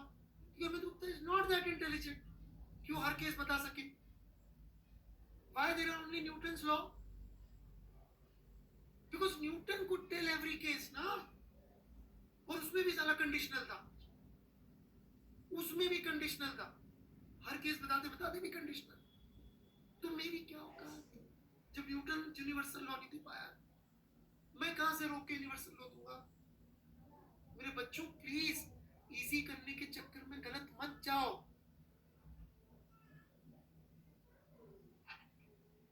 समझे ऋचा तिवारी जी? पक्का? जैसे रटो मत बेटा, ये अपन ने प्रूफ किया ना यहाँ पे, मैं अगला सवाल लूंगा उसमें दिख जाएगा। ठीक है, अब मैं आगे बढ़ रहा हूँ, एक दो डाउट्स रह गए वो मैं बाद में लेता हूँ। Here is a question which will help you understand many things. Don't worry, I'm preparing for everything. आप लोगों के डाउट्स मुझे पता है क्या है। कहाँ है, कितने ले लिए आज?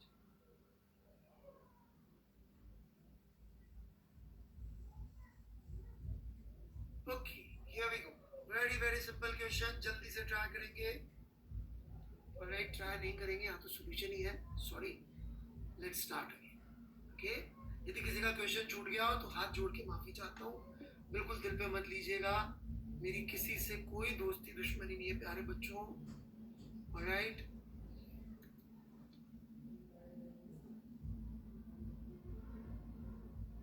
समय की मजबूरी है।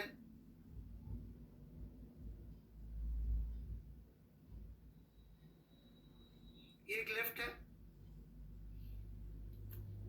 ये एक्सेलरेशन से ऊपर जा रही है।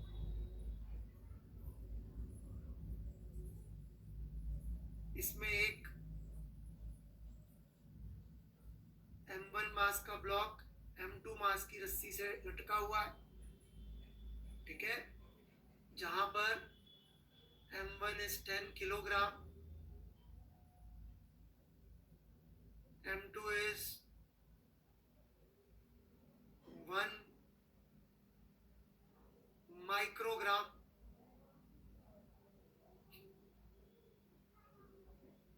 ठीक है, ऑलराइट, एंड एक्सेलरेशन इज 5, एक ही वैल्यू में लिखते थे 5, ठीक है। आपको बताना है रोप में टेंशन कितनी होगी, okay, find tension in rope. 5 metre per second square यार है, सही,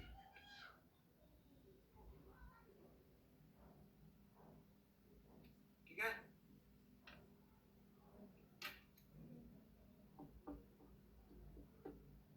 हाँ प्लीज क्वेश्चन लिखिए सबसे पहले।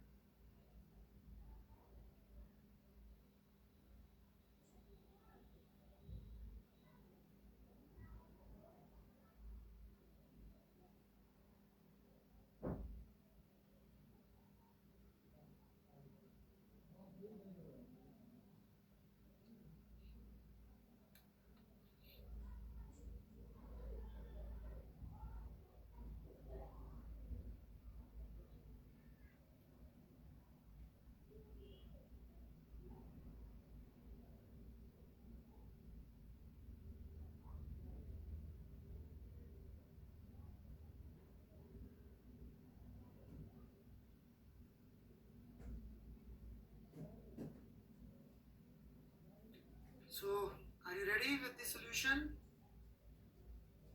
बोल करवा लूं?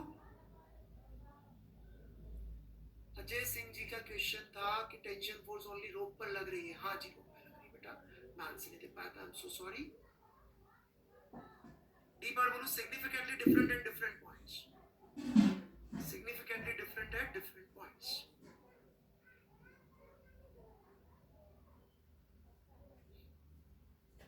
एक होता है negligibly different at different points, एक होता है significantly different at different points. So let's start a पोल।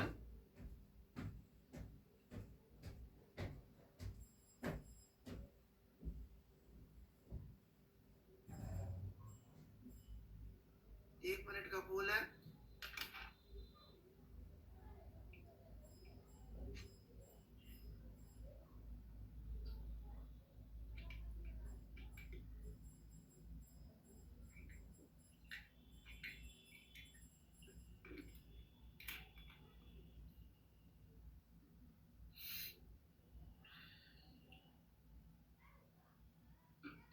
हाँ G10 ही होता है पार्थ के पास जी।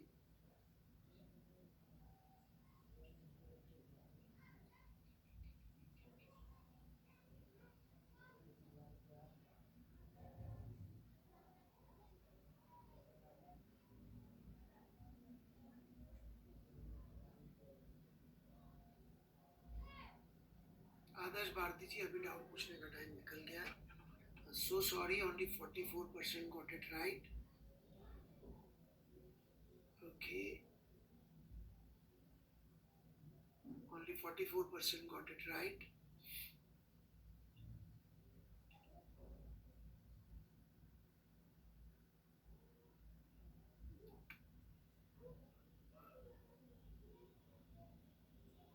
नहीं लीडर बोर्ड नहीं शेयर, ओके, उससे जबरदस्ती कुछ लोग फालतू के क्वेश्चन देते हैं, जब कोई अच्छा क्वेश्चन दूंगा तब कर, ओके। लेकिन 21% बच्चों ने डी भी लगाया है, ऑलराइट। तो जिन्होंने डी लगाया है, पहले मैं उनसे बात करना चाहूंगा कि बेटा डी क्यों लगाया। सिग्निफिकेंट का मतलब होता है बच्चे, मतलब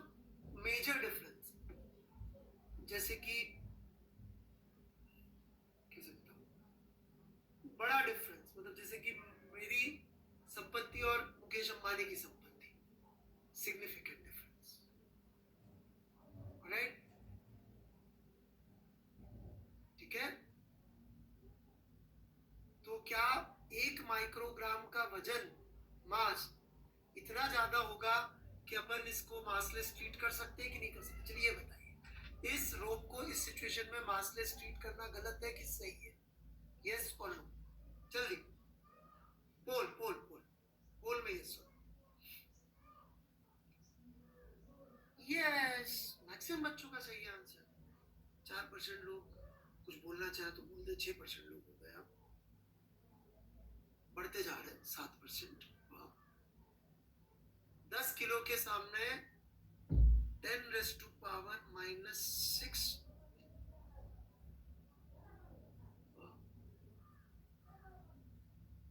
ग्राम, and that is 10⁻⁴ gram. 10⁻⁴ types का है। ऑलराइट, पदम चतुर्वेदी जी, आपको जितने डाउट होंगे जो मैं पूछ रहा हूँ उसके बारे में बात करें, और आपने एक बार और लिखा तो फिर मेरे से पूरा नहीं होगा। राइट, तो डी अभी भी जिन्होंने 21% लोगों ने डी लिखा था, थोड़ा डाउट क्लियर हुआ क्या? इनका रेशियो आदित्य कृष्णा डिवाइड कर ले, हो गया डाउट क्लियर? डी वालों का आंसर, कोई डाउट बचा तो पूछ लीजिए। डी वालों से बात कर रहा हूं सर, क्योंकि ये बच्चे सही कर सकते थे बी।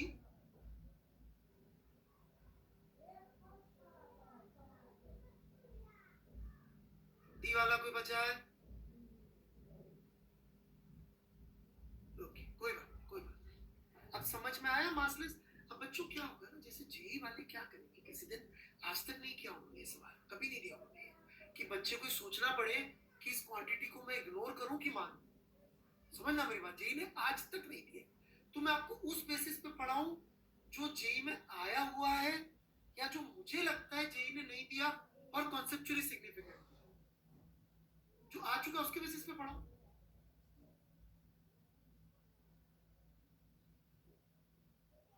ऑब्वियसली जो आ चुका उस पर क्या पढ़ाऊंगा? वो तो सब पढ़ा रहे ना, इट्स कॉम्पिटिटिव एग्जाम। आपको मुझे दूसरों से बेहतर बनाना है ना, कैसे बनाऊंगा दूसरों से बेहतर? ये सवाल जेई में आ सकता है। और वहां पे यदि चारों ऑप्शन बहुत दूर दूर दिख रहे, चारों ऑप्शन बहुत दूर दूर दिख रहे, तो ऑब्वियसली ये इतना छोटा है कि आप निगलेक्ट कर सकते हैं। चलिए, किसी बढ़े आगे? तो ये गलत जिन्होंने किया, सो सॉरी, इतना सिंपल सवाल कैसे गलत कर सकते हैं?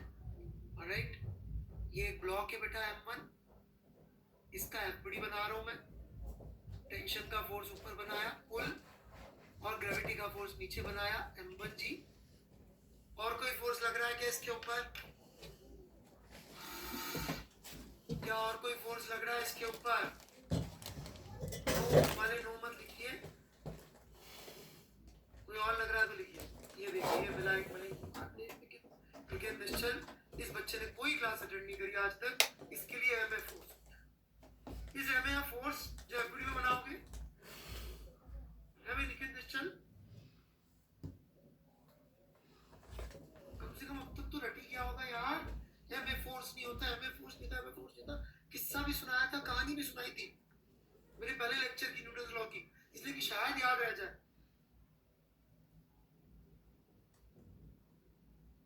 रवि नितिन निश्चल, कुछ तो बोल। वो उसको नहीं करना, उसको न्यूटन नहीं चाहिए। यहाँ पे कुछ लोग हैं जिनकी न्यूटन से जो है ना, वो क्या बोलते हैं, खानदानी दुश्मनी, की न्यूटन के लॉ से नहीं सोचना।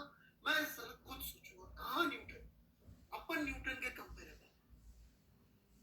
36 का आंकड़ा पर्सनली भाई साहब पूछते नहीं चली आ रही है, लक्कड़ दादाजी के जमाने से न्यूटन से लड़ाई चली आ रही है भाई साहब।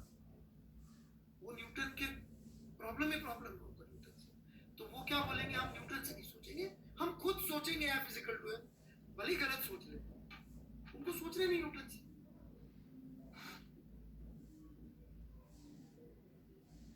फाइन, पूछते नहीं लड़ाई है साहब, पूछते नहीं लड़ाई।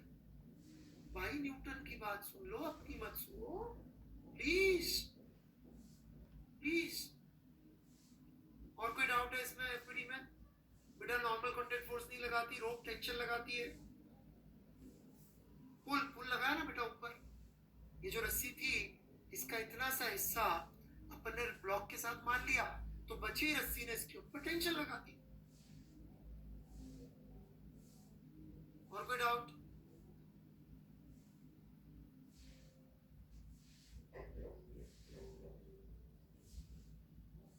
दूंगा बेटा, मैं दूंगा सवाल, तू क्यों चिंता कर रहा है? यदि मैंने तेरे को इतना बताया कि मास हो सकता है, तो मैं तेरे को सवाल नहीं कराऊंगा कि मास आएगा तो क्या करना है। जब तू छोटा था तो पापा ने बोला बेटा साइकिल मत चलाना, गिर जाएगा, फिर पकड़ के साइकिल चलाना सिखा दी होगी ना। पापा ने बोला बेटा आग में हाथ मत डालना, तो जब जरूरत पड़ेगी तो मम्मी ने लाइटर से तेरे को गैस चलाना सिखा दिया होगा ना बेटे मेरे। बस वैसा ही है। तो मैं फिर पेरेंट और टीचर का भी इंटरचेंज कर दूंगा तो कुछ लोग नाराज हो जाएंगे। एग्जाम्पल ही पेरेंट टीचर के जैसे आप करना भी क्या।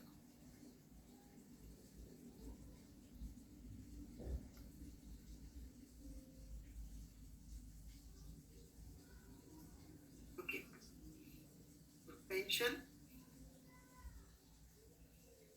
माइनस m1g, ऐसे क्यों लिख रहे हैं?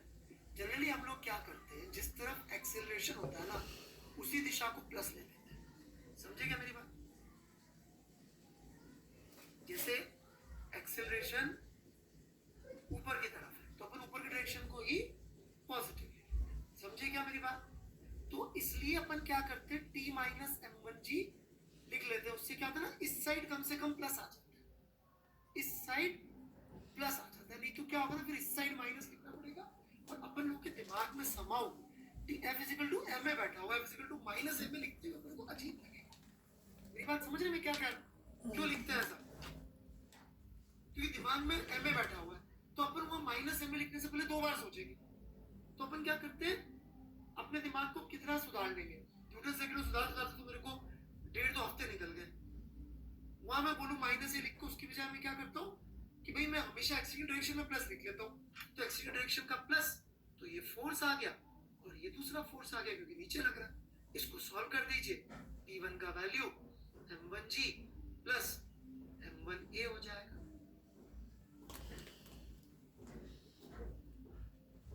सॉल्व करने पर टेंशन का वैल्यू कितना आ गया, 150 न्यूटन।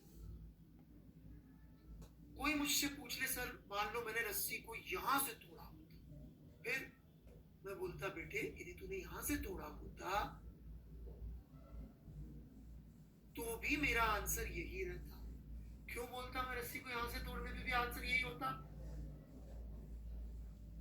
क्यों बोलता? क्योंकि ये रोप को हम मासलेस ट्रीट कर सकते हैं। थर्ड लो पेयर गलत है, आईआईटी दिल्ली। एक तो नाम चेंज कर ले, सीरियसली आईआईटी दिल्ली नाम चेंज कर, अभी चेंज कर। तो इतना उल्टे सीधे आंसर देता है तू, क्योंकि वो अपना अजम्पशन नेग्लिजिबल मसला यहाँ पे लग जाए इस वजह से। ठीक है कि नहीं? क्योंकि यहाँ पर मैंने निकाला, यहाँ पे मैं एक T2 लिखूंगा, यहाँ पे मैं एक T1 लिखूंगा। T1 is equal to T2 by third law, T2 minus T4 या T4 माइनस T2 में एक्चुअली छोटा डिफरेंस आना चाहिए था। T4 T2 में छोटा डिफरेंस आना चाहिए था कि नहीं आना चाहिए था?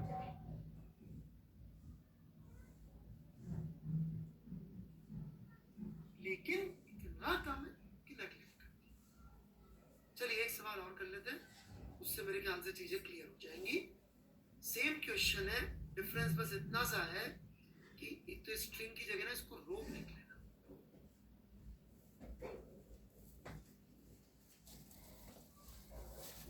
अब की बार डिफरेंस क्या है, लेकिन अब की बार डिफरेंस क्या है इस सवाल में?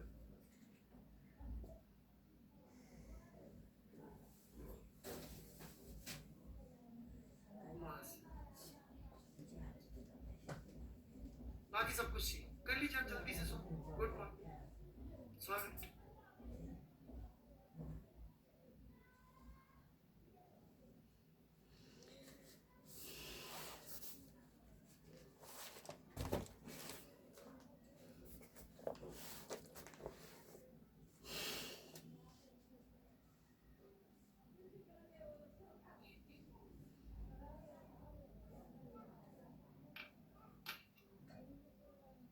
ए पॉइंट कहाँ है? अरे यार ये रहा भाई मेरे ए पॉइंट। यार क्या है,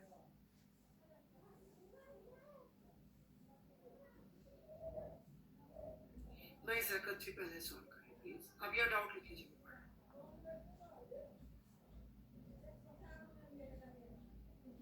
दे रखा रोप का मास, ये लिखा रोप ऑफ मास 10 किलोग्राम। रोप का मास भी 10 किलोग्राम है।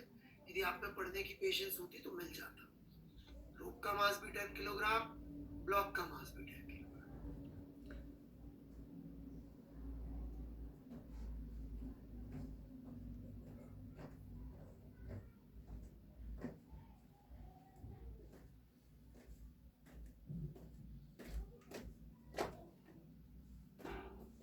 ए अपवर्ड में नहीं, एक पॉइंट दिखा है यार, ये क्या लोग हैं, जान ले।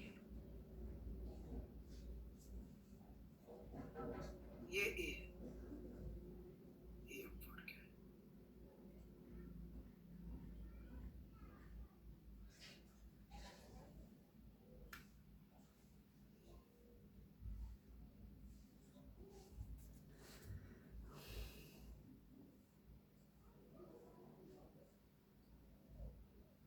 चलिए मैं कम से कम वर्कबुक तो आज दे सकूंगा आपको 2, ठीक है। सेकंड वर्कबुक आज लोड करवा दूंगा मैं। सॉल्यूशन कल शाम तक लोड हो जाएंगे तो खत्म कर लीजिएगा, ताकि अगले वीक हम डिस्कस कर सकें। चलिए मैं शुरू कर रहा हूँ। Solution, alright.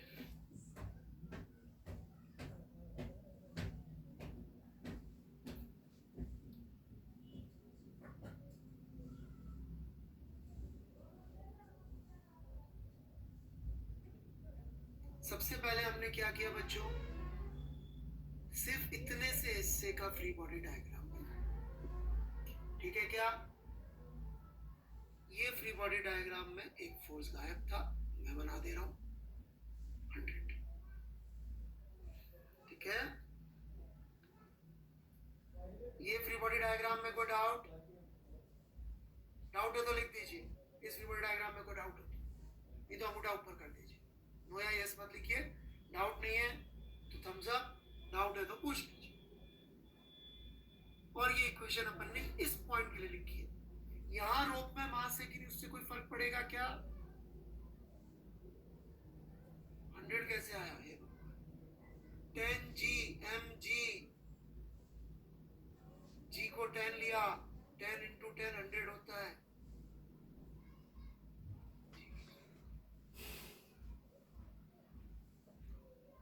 बढ़ू आगे। सो T1 का वैल्यू इज 150 न्यूटन। डन, कोई तकलीफ? चलिए इंटरेस्टिंग पार्ट पे जाते हैं। अब हमें निकालना था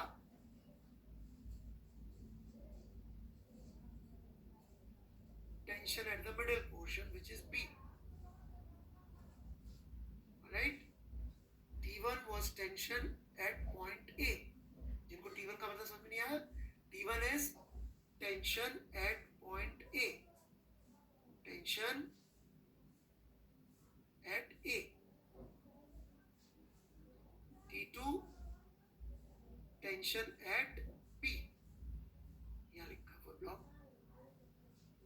टेंशन at B। तो अब अपन ने क्या किया, इतने हिस्से को अलग कर लिया।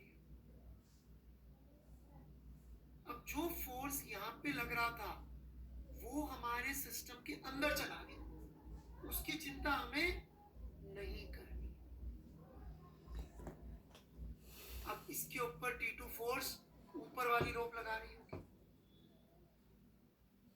ऊपर वाली रोप, ये रोप लगा रही होगी T2 फोर्स, वो T2 बना दिया। दोनों का वेट एक साथ लिख दिया तो 15g आ गया। 15g कैसे आ गया? दोनों का वेट लिख दिया, किन दोनों का? इस ब्लॉक का और इस आधी रोप का। आधी रोप का वेट कितना होगा? आधी रोप का वेट कितना हो जाएगा? 5 किलोग्राम। तो ये 5 और ये 10, टोटल 15 mg।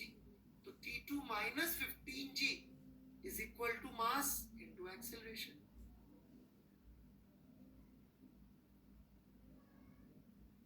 सॉल्व कर लिया। T2 is equal to जो भी आ रहा है 225 आ रहा है, 225।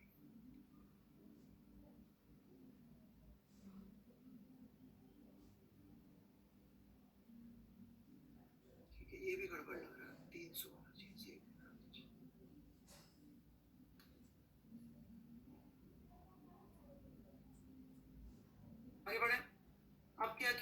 यहाँ टेंशन निकालनी है, इस जगह टेंशन निकालनी है। अब इस जगह टेंशन निकालनी है तो कैसे निकालेंगे? अपन ने यहां से ब्रेक कर लिया। ब्रेक कर लिया मतलब इस पूरे को एक सिस्टम ले लिया। तो इसके ऊपर जो फोर्स लग रहा है छत के द्वारा, दिस इज फोर्स टेंशन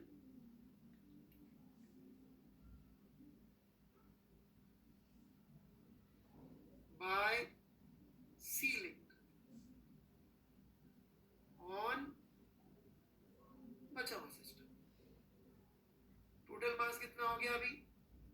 20 जी। 10 और 10 सॉल्व कर लिया, वही F is equal to m है, and we get this। तीसरे वाले में सिस्टम क्या? पूरी रो और ब्लॉक, पूरी रो और ब्लॉक। ओके, सीलिंग के साथ जो थोड़ी सी रस्सी रह गई थी, यूं समझ लीजिए आदर्श अमित जी, टेंशन तो सर ओनली रोप में ना, हाँ तो थोड़ी सी रस्सी सीलिंग के साथ छोड़ दी, जस्ट उससे बात रखी, ठीक है? Good doubt. अयान यादव जी, आपका डाउट अच्छा है, मैं अगली क्लास में इसका आंसर दूंगा, ठीक है? आज थोड़ा सा टाइम हो गया, ठीक है? जिनको नहीं आया है, one of the major reason must be कि आपने लिखा नहीं है ये सब चीजें, ये डायग्राम्स नहीं बनाया, साथ साथ अटेम्प्ट नहीं किया बेटा, इसलिए नहीं आया। ओके, तो my request to you is, आप एक बार पेन चलाइएगा, साथ साथ दोबारा लेक्चर का ये पार्ट सुन के, और साथ साथ पेन चलाइएगा, पॉज कर करके पेन चलाइएगा, और फिर दोबारा देखिएगा कि मैंने उस बात में क्या। आई गारंटी कि आपको समझ में आएगा। एक बार मैंने ट्राई करके देख लो, पक्का समझ में आएगा। नहीं आएगा तो मैं बैठा हूँ, पिछली क्लास में समझाया था, आज की क्लास में, ठीक है? एक मैं वर्कबुक लोड करूंगा और रिचर्ड फेलमैन के लेक्चर का लिंक लोड करूंगा, जिनको सुनना जरूर सुनिएगा। और यू आर मोस्ट वेलकम कल के लिए। थोड़ा सा भी किसी का इंटरेस्ट हो फिजिक्स में, ऑलराइट, तो क्लासिकल फिजिक्स और मॉडर्न फिजिक्स के अंतर के बारे में मैं थोड़ी बहुत बातचीत करूंगा। नॉन न्यूमेरिकल है, राइट, सिर्फ फिलॉसफी है दोनों की, बड़ी प्यारी फिलॉसफी है। इस फिलॉसफी के चक्कर में बेचारे एल्बर्ट आइंस्टीन की बात लग गई थी, alright, seriously Albert Einstein lost completely lost, उसकी इज्जत खत्म हो गई थी 1925-30 आ गया। Yes, Einstein lost, and the guy who defeated him, alright, उसकी इतना नाम और इज्जत नहीं है, alright, because of some reasons। तो वो सब मैं आपको अभी बताऊंगा और थोड़ी सी फिलॉसफी समझाऊंगा, ताकि जब हम क्वांटम मैकेनिक्स पे जाएं, राइट, 12th में, तो हमें थोड़ा पता हो। या जैसे केमिस्ट्री वाले नहीं बोलते रहते ऑर्बिटल, ये वो, तो वर्ड्स तो बोलते हैं ऑर्बिटल, बट उसका अर्थ क्या है ये सब, ठीक है? Thank you very much. 10 बजे कल सुबह, 10 बजे, बाय बाय, 10 बजे कल सुबह मैं लिंक डाल दूँ।